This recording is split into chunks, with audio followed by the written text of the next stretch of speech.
was China and its hostilities against India. It's been 61 years, but Beijing refuses to believe the India of 2023 is not the one it dealt with in 1962. I as an army commander clear that whatever I am guarding, it's my area. I will not allow anyone to come towards my side.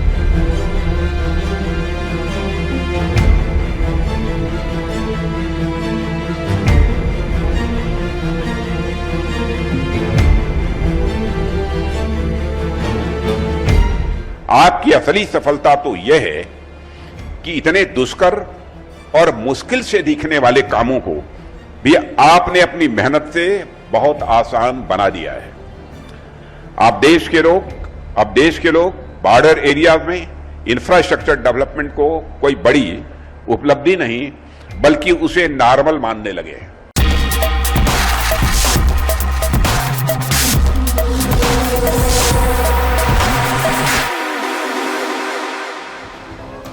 As China hasn't learned its lessons and continues its provocative actions against India, New Delhi is all set to respond by showcasing its high-end preparedness against hostile neighboring nations, its enhanced border infrastructure and its bolstered security along the border areas.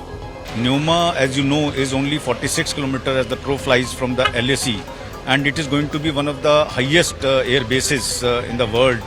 Fighting air base which will support all kind of fighters as well as the transport aircraft. In the year 2013, when India was governed by the Congress-led UPA, then Defence Minister A.K. Antony hailed China's border infrastructure, calling it, quote-unquote, much advanced than India, standing in the Indian Parliament, as he highlighted how India lagged behind in developing infrastructure along the border. China is much advanced. Their infrastructure development is superior to India. We are only catching up. One government change and a decade later, India is ready to show the world what it truly is capable of. Raksha Mantri Rajnath Singh inaugurated 90 infrastructure projects executed by the Border Roads Organization on September 12, 2023. These projects, with a total worth of Rs 2,941 crore, span majorly across the northern and northeastern border regions.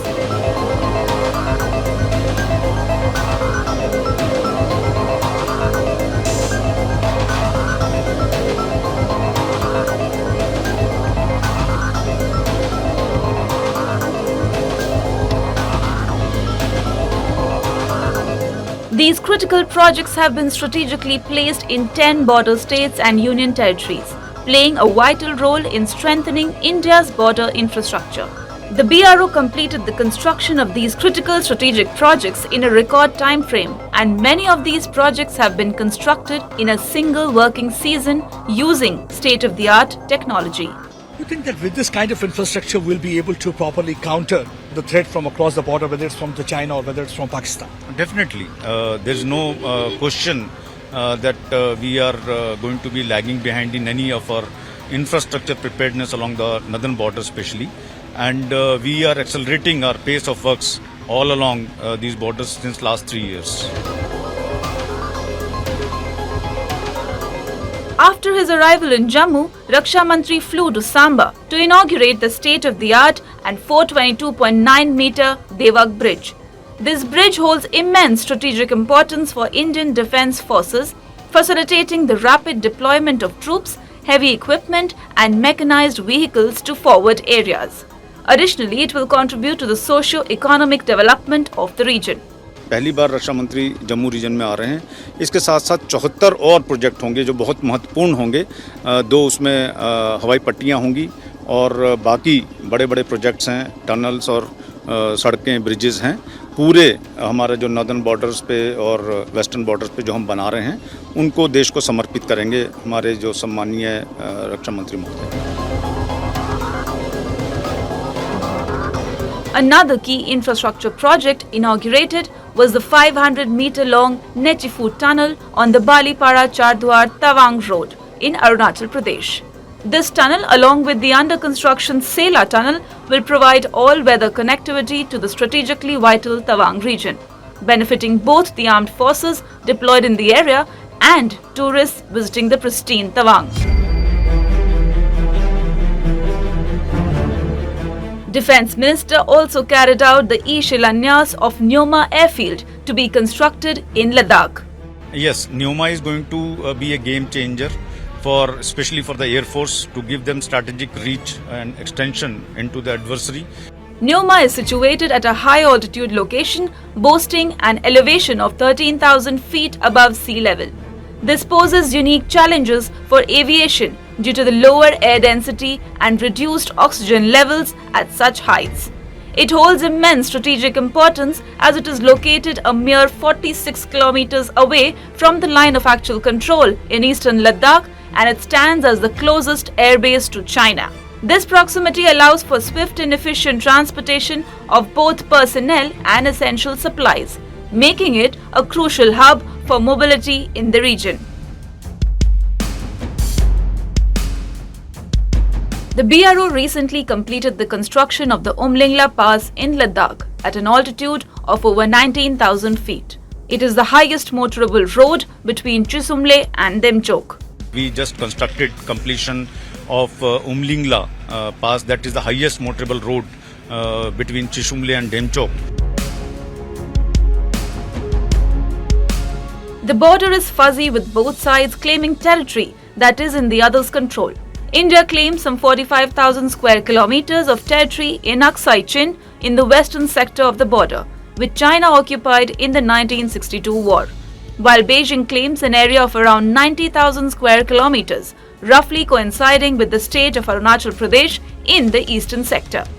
If India wished to attack China, Arunachal would be the closest location for India to deploy its missiles from. Additionally, Arunachal is the best location for India to deploy a multi-layered air defense system for possible attacks from China. Also in Yangtze, where the clashes in Tawang took place in December 2022, lies the crucial 17,000 feet high peak. This peak in the firm control of India currently provides a commandeering view on both sides of the border. The BRO's budget for road development has seen a 100% rise in the last 2 years, which is proof of India's strong belief in the need for infrastructure improvement to help our soldiers manning the borders. Since Galwan, the BRO has built 3,200 km of roads linking forward areas. Construction of bridges and tunnels is also on the rise to reduce distance and travel time between strategically important locations. Common sense says China would not make the mistake of attacking India again, a rising power with a military that is among the best in the world. India also has an army that's been tested time and again across different frontiers, whether along the line of control with Pakistan or while dealing with insurgencies in the northeast. China's People's Liberation Army, in sharp contrast, has not left the barracks for decades. The last time it left, it came back with a bloody nose from Vietnam in 1979. With Mao as Xi's role model, it is hardly a surprise to see a Galwan or a Tawang happening these days. In fact, since 2012, China has indulged in foul play along the India-China border. Post-Galwan, the threat perception has increased multifold. And as December 9's Tawang clash in Arunachal Pradesh suggests, such incidents, standoffs and face-offs are not going to go away anytime soon. The best way India can push China to go in for peace on its borders is by preparing full throttle for war. China and its emperor should know that New India won't be a pushover. And Mao, in that case, only got lucky.